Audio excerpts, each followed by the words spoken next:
My chat today is with Compassion President Wess Stafford. New book, Just a Minute, is out. You can check it out at justaminute.com. This is our second chat. Since last we talked early 2011, we've now added a young girl from Haiti to our fridge to join our Brazilian girl. So it's kind of cool because the girls write letters, because I saw how important it is to these kids to get letters from their sponsors.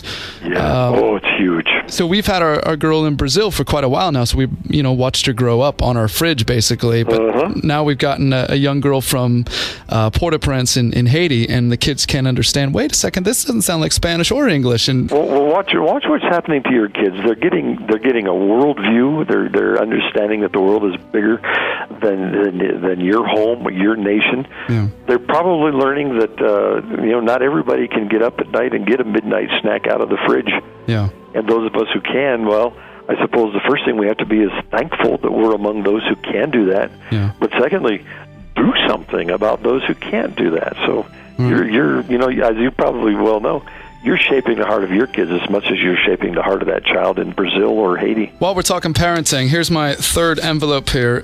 Growing up in West Africa, you talk a lot about a lot of the abuse and hardships you went through in one of your first books. It was Too Small to Ignore. And so without going into detail about those kind of abuses, it was at a boarding school. First of all, growing up in West Africa is odd to begin with now that you live in America, but a lot of the abuses you went through, and now being a dad of two girls that I believe are out of the house, right? They are out of the house. They are out there blessing the world. In Too Small to Ignore, I kind of tell the story. It's really a tale of two locations every year of my childhood. One was a poverty-stricken village of remarkable, wonderful, courageous people who I tell people everything I need to know to lead Compassion's worldwide ministry I learned from the poor in that village.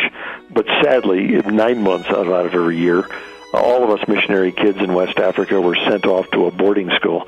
And, boarding school is tough enough, being away from your parents for 9 straight months. But the sad thing, and I tell about it in the story, the sad thing was that the people who were put in charge of us didn't care about children. They weren't called to work with children, didn't want to work with children, weren't trained to work with children.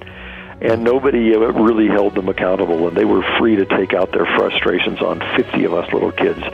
And it destroyed most of my boyhood friends. What it did for me, JR, is it turned me into a warrior. I learned that terrible things can happen when children are not considered important.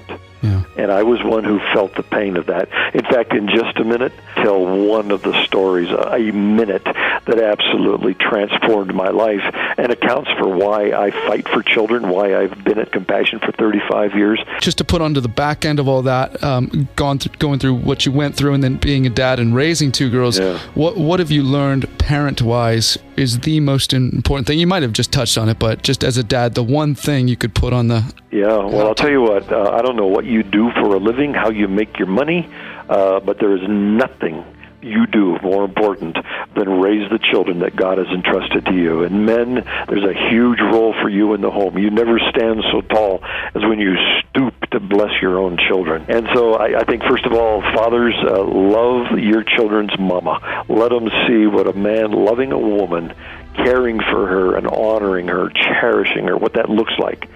And then be there for your children.